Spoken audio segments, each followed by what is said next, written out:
El sonido fue seco, desagradable, como tela barata rasgándose. Un silencio denso y escandalizado cayó sobre el salón de baile, más pesado que los candelabros de cristal que colgaban del techo. Javier Montes levantó la vista de su celular.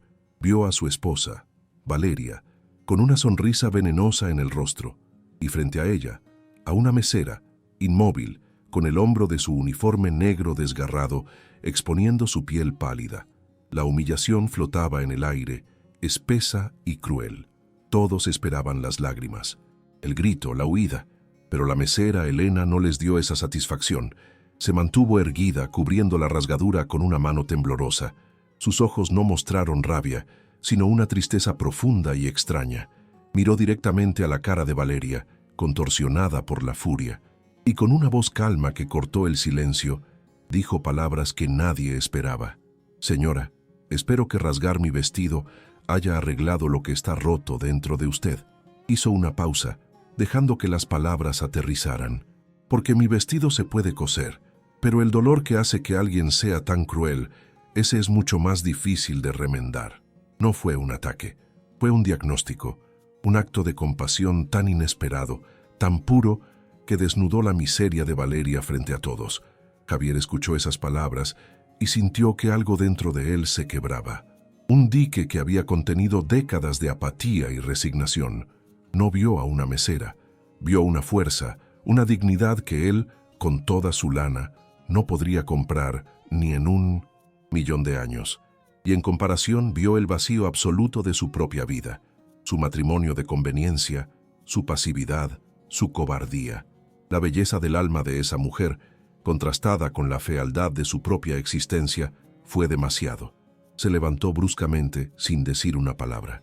Ignoró la mirada furiosa de Valeria y caminó con paso rápido hacia una terraza. Y allí, oculto en la oscuridad, con la ruidosa Ciudad de México a sus pies, el gran Javier Montes, el hombre que no había sentido nada en 20 años, se apoyó en el barandal y lloró. Lloró con sollozos silenciosos y profundos, por el hombre que era y por el hombre que nunca se había atrevido a ser. Javier era un hombre que se había vuelto insensible por el éxito. Su matrimonio con Valeria era una transacción más, una fusión de apellidos y estatus. Valeria, por su parte, vivía aterrorizada por la imperfección. Cada mancha, cada error, era una grieta en la fachada que había construido con tanto esmero.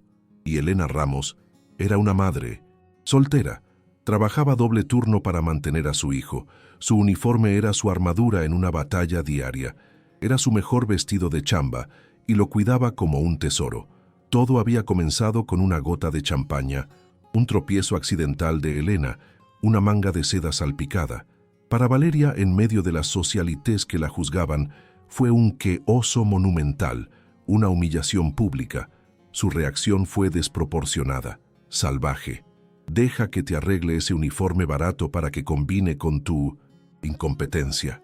Y entonces el sonido de la tela rasgándose, el silencio, la frase compasiva de Elena y el colapso de un hombre que creía no tener nada que perder. Valeria se quedó paralizada, viendo a su esposo huir. La humillación se duplicó. La mesera no solo la había desafiado, sino que había provocado una reacción en Javier que ella nunca había visto. En ese instante, Elena Ramos dejó de ser una empleada anónima. Se convirtió en una amenaza existencial para el mundo perfectamente controlado de Valeria. Si esta historia ya te atrapó, dale like a este video para que podamos seguir creando contenido que te mueva el corazón. Dinos desde qué ciudad nos estás viendo y ayúdanos a cumplir nuestro sueño de llegar a los 1000 suscriptores. Ya casi lo logramos, que Dios te bendiga. El llanto en la terraza fue un bautismo de fuego. Javier regresó al salón, pero era un hombre diferente. El aburrimiento en sus ojos había sido reemplazado por una tormenta. Valeria lo interceptó, su rostro una máscara de furia controlada. ¿Se puede saber qué fue ese espectáculo, Javier? ¿Dejarme sola después de que esa gata me humillara? ¿Ella te humilló a ti?, preguntó él, su voz extrañamente calmada. Por supuesto. Y tú huiste como un cobarde, siseó ella. Tienes que arreglarlo, quiero a esa mujer en la calle, mañana. Javier, por un instante, volvió a ser el de antes. el hombre que solucionaba problemas con la chequera. Pensó que el dinero podría borrar la fealdad de la noche. Estaba a punto de descubrir lo equivocado que estaba. A la mañana siguiente, Elena fue llamada a la oficina del gerente del hotel, el señor Beltrán. Era un hombre nervioso, atrapado entre la decencia y la presión de sus clientes más importantes. Elena, lo de anoche, comenzó sin poder mirarla a los ojos. Yo no hice nada malo, señor Beltrán. Solo me defendí, dijo ella con calma. Lo sé, pero la señora de Montes ha llamado, y su esposo exigen su despido inmediato. La injusticia era un nudo en la garganta de Elena. ¿Pero por qué? Por no dejarme pisotear. Amenazan con retirar todas sus cuentas, sus eventos. Son millones de euros, Elena. Mi puesto está en juego. El miedo del gerente era más fuerte que su sentido de la justicia. La elección ya estaba hecha. Mientras tanto, Javier envió a su asistente personal, un joven leal llamado Marcos, al hotel. Le entregó un sobre grueso, lleno de billetes. Dáselo a la señorita Ramos. Dile que es una compensación por los daños y que espero su discreción. Creía que era un gesto noble, una forma de limpiar su conciencia, pero era solo otra forma de cobardía. En la oficina, la sentencia fue dictada. Lo siento mucho, Elena, pero tengo que dejarte ir. Elena sintió el golpe, pero no se derrumbó. La tristeza en sus ojos se convirtió en acero. Entiendo, señor Beltrán, entiendo que el dinero grita más fuerte que la verdad.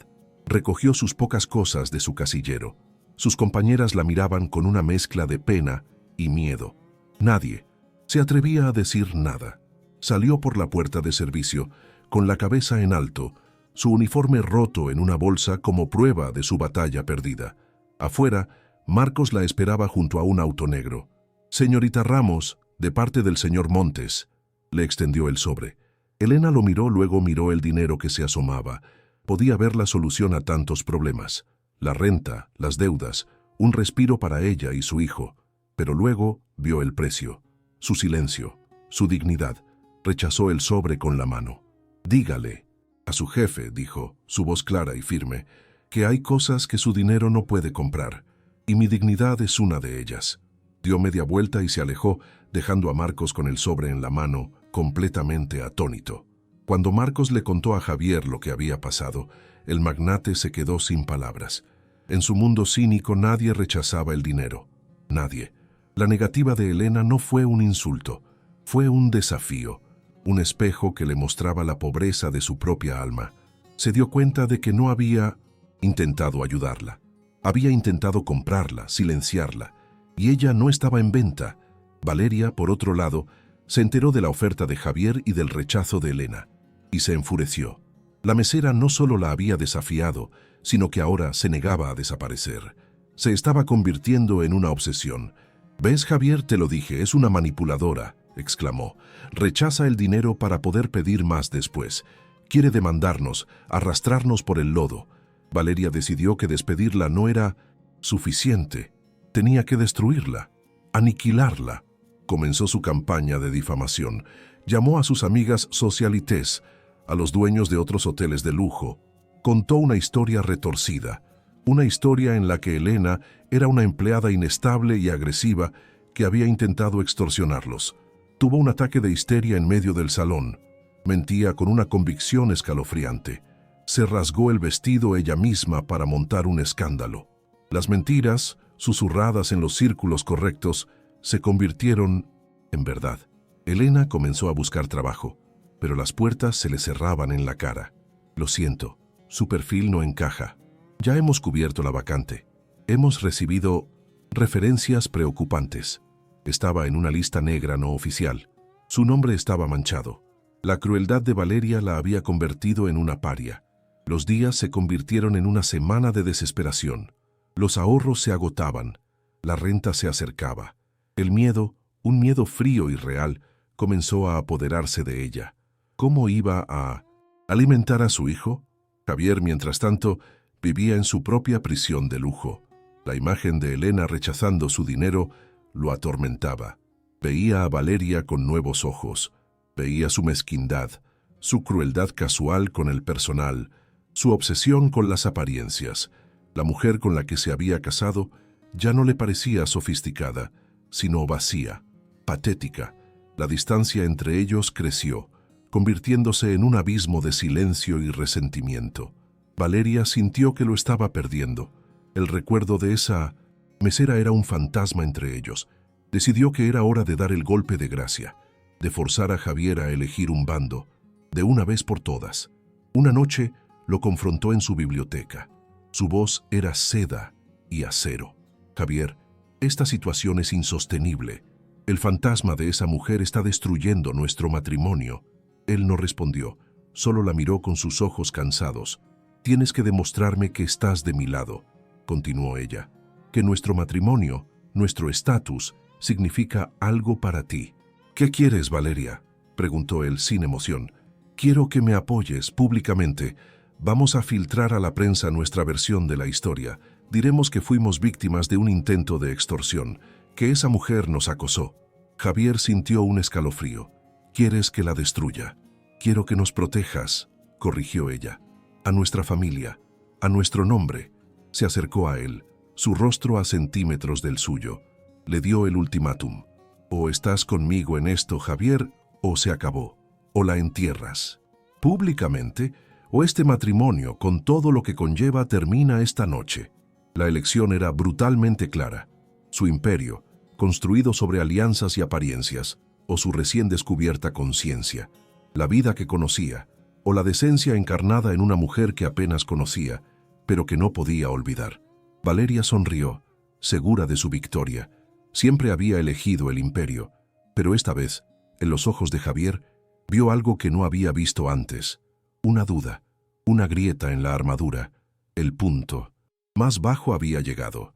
Elena estaba sin trabajo, sin dinero, sin reputación, y Javier estaba en una encrucijada, con el alma de una mujer inocente y la suya propia pendiendo de un hilo.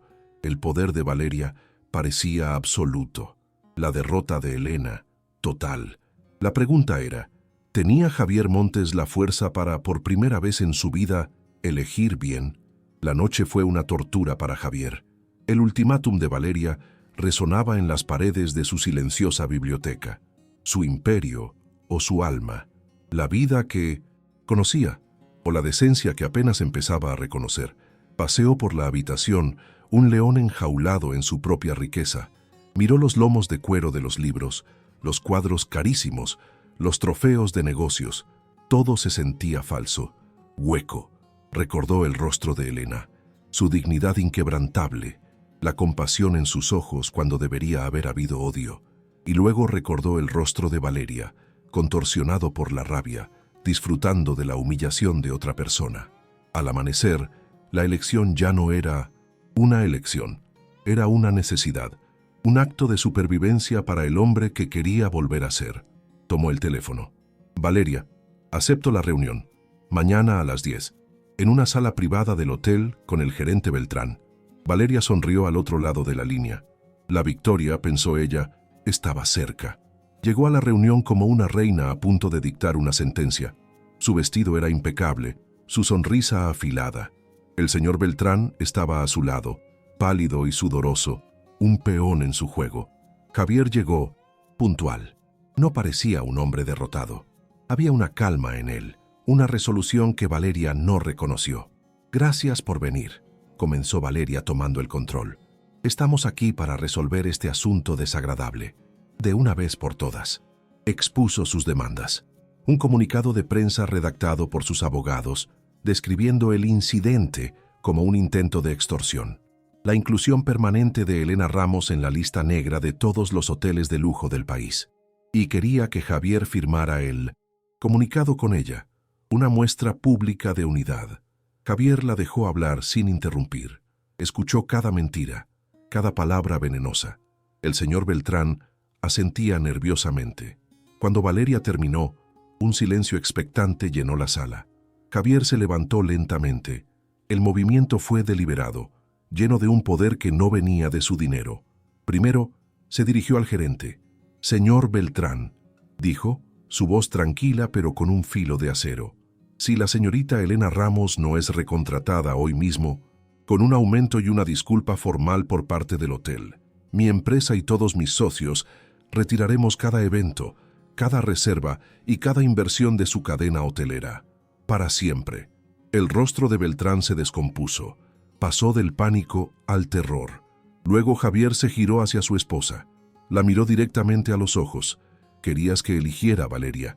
Y elegí. Su voz era suave, pero cada palabra era un golpe. Elijo la decencia. Elijo la fuerza. Elijo el tipo de persona que, incluso cuando es atacada, se preocupa por el alma de su agresor. Lentamente, se quitó su pesada alianza de oro, el anillo que simbolizaba su imperio, su pacto, su prisión. Lo colocó sobre la mesa de caoba pulida. El sonido del metal contra la madera fue como un disparo en el silencio. Nuestro matrimonio, Valeria, era como tu vestido de alta costura, caro, impresionante por fuera, pero se rasga con una facilidad pasmosa. Hizo una pausa, dándole el golpe final. La dignidad de esa mujer, eso, Valeria, es inquebrantable. Y es algo que tú nunca entenderás. La máscara de Valeria se hizo añicos. La incredulidad dio paso a una furia pura, animal. «¡Estás loco!», chilló, su voz perdiendo todo su glamour. «¿Vas a tirar todo por la borda por una gata cualquiera? Una muerta de hambre. Prefiero ser un loco con el alma limpia que un rey en un basurero», respondió él. «Te arrepentirás de esto, Javier. Te destruiré», gritó ella, perdiendo el control. «Ya no tienes con qué», dijo él con calma. Llamó a Cintos, seguridad por el intercomunicador. «Por favor, acompañen a la señora fuera del hotel». La sacaron de la sala, gritando amenazas y obscenidades. La reina había sido destronada. Su poder, basado en el miedo y el estatus de su esposo, se había evaporado. ¿Te está gustando esta historia? Tu like nos ayuda mucho a continuar. Deja un me gusta y suscríbete al canal para no perderte el desenlace. Ahora, continuamos con el video. Javier se quedó solo con el aterrorizado gerente. «Quiero que encuentre a Pus». La señorita Ramos ordenó. «Y la traiga aquí, ahora. Dígale que el señor Montes desea disculparse en persona». Una hora después, Elena entró en la misma sala. Estaba confundida, desconfiada. Llevaba ropa sencilla, pero su dignidad llenaba la habitación. El señor Beltrán se deshizo en disculpas ofreciéndole su trabajo de vuelta, un aumento, lo que quisiera. Ella lo escuchó con calma, pero sus ojos estaban fijos en Javier. Cuando el gerente se fue, Javier se acercó a ella. No había arrogancia en su postura, solo un profundo y sincero arrepentimiento. Elena, comenzó su voz ronca. «Lo que hice, o más bien, lo que no hice, fue imperdonable. No se trataba del dinero que le ofrecí, se trataba de mi cobardía. Intenté pagar para que el problema desapareciera, en lugar de enfrentarlo como un hombre. Usted me mostró lo que es la verdadera fuerza y me avergonzó, me despertó. Le explicó que su trabajo estaba asegurado, que su nombre sería limpiado. Sé que no es suficiente», concluyó, «pero es un comienzo. El comienzo de mi intento por enmendar el daño que permití que le hicieran». Elena lo escuchó en silencio. Vio la verdad en sus ojos. Vio a un hombre roto, pero que estaba intentando recoger los pedazos para construir algo mejor. Y en ese momento, por primera vez, le dedicó una pequeña y cautelosa sonrisa. La batalla había terminado, y contra todo pronóstico, la justicia había prevalecido. Elena aceptó su trabajo de vuelta, no por necesidad, sino como un acto de justicia. Caminar por esos pasillos con la cabeza en alto era la victoria final sobre la humillación. Sus compañeras, que antes la habían evitado por miedo, ahora la recibían con abrazos y sonrisas de admiración. Se había convertido en un símbolo silencioso de resistencia. Javier, por su parte, se sumergió en la tormenta de su divorcio. Valeria luchó con uñas y dientes, no por amor, sino por dinero y venganza. Pero Javier ya no era el hombre pasivo de antes. Luchó con una determinación fría, protegiendo su imperio no por codicia, sino para poder usarlo para algo que importara. Durante ese tiempo no buscó a Elena. Sabía que primero tenía que limpiar su propia casa, poner en orden su propia vida. Tenía que convertirse en un hombre digno de la decencia que ella representaba. 6 meses después, el divorcio finalizó. Javier era un hombre libre, pero se sentía extrañamente vacío. El imperio que había protegido se sentía como una cáscara hueca sin un propósito. Fue entonces cuando recordó algo que Elena le había dicho en su breve y tensa conversación en el hotel. Trabajo doble turno, para que mi hijo pueda tener una oportunidad, para que algún día pueda hacer lo que ama, no solo lo que necesita para sobrevivir. Javier se dio cuenta de que tenía el poder de dar esas oportunidades, y su propósito se volvió claro. La buscó, no en el hotel, sino a través de Marcos, su asistente, quien discretamente averiguó dónde vivía. Fue a su modesto edificio en una colonia de clase trabajadora, sin chofer, sin guardaespaldas. Condujo él mismo. Cuando Elena abrió la puerta, se sorprendió al verlo allí. Parecía diferente, más cansado, pero con una luz en los ojos que no estaba antes. «Javier», dijo ella cautelosa. «Elena, ¿puedo pasar? No vengo a disculparme de nuevo, vengo a proponerle algo». En la pequeña sala de estar de Elena, rodeado de juguetes de niño y dibujos pegados en la pared, Javier se sintió más en casa que en su propia mansión. Le hizo una pregunta simple. ¿Qué es lo que ama? ¿Hacer, Elena? Si el dinero no fuera un problema, ¿cuál sería su sueño? Elena se quedó desconcertada. Nadie le había hecho esa pregunta en años. Con timidez le contó su historia, su amor por la costura heredado de su abuela, su sueño abandonado de estudiar diseño de modas, un sueño que se había vuelto imposible cuando se convirtió en madre soltera. Tenía un cuaderno lleno de bocetos, dijo, con una sonrisa melancólica. Lo perdí en alguna mudanza. Javier la escuchó con una atención que nunca le había dedicado a nadie. «No vengo a ofrecerle dinero, Elena», dijo él cuando ella terminó. «Vengo a ofrecerle una sociedad». Le expuso su idea.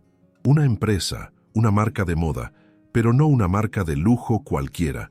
Una empresa social, una escuela de diseño y un taller de confección que contrataría exclusivamente a madres solteras, a mujeres en situaciones vulnerables. Les ofrecerían capacitación, un salario justo, guardería para sus hijos. Les darían las herramientas para construir sus propios sueños. «Usted sería la diseñadora principal, la directora creativa», dijo él. «Yo pondré el capital, la estructura de negocio, usted pondrá el alma, el talento. Lo llamaremos Elena», concluyó, «porque su nombre, para mí, ahora significa dignidad y resiliencia». Elena lo miró con los ojos llenos de lágrimas. No era caridad, era una oportunidad. Era el respeto que nunca nadie le había mostrado. Aceptó. Los siguientes meses fueron un torbellino de trabajo y creación. Alquilaron un viejo almacén y lo transformaron en un espacio luminoso, lleno de máquinas de coser y mesas de diseño. Contrataron a su primer grupo de mujeres. Mujeres que, como Elena, habían sido golpeadas por la vida, pero se negaban a rendirse. Javier y Elena se convirtieron en un equipo improbable. Él, con su visión para los negocios. Ella, con su talento innato para el diseño y su empatía para liderar a su equipo. Descubrieron un profundo respeto mutuo, una amistad forjada en un propósito compartido. No había romance, sino algo más sólido. La camaradería de dos almas que se habían encontrado en las ruinas y habían decidido construir algo hermoso juntas. La primera colección de Elena fue un éxito modesto, vendida en línea y en pequeñas boutiques. La ropa era elegante, funcional, hecha con una calidad y un cuidado que las grandes marcas habían olvidado. Pero la historia detrás de la marca era lo que cautivaba a la gente. La historia de segundas oportunidades. 4 años después, Semana de la Moda de Madrid. La marca Elena era la revelación de la temporada. Sus diseños estaban en las portadas de las revistas. Su modelo de negocio ético estaba siendo estudiado en las escuelas de negocios. En la pasarela, las modelos desfilaban con creaciones que eran a la vez fuertes y femeninas, elegantes y prácticas. Ropa para la mujer real. Al final del desfile, Elena salió a la pasarela.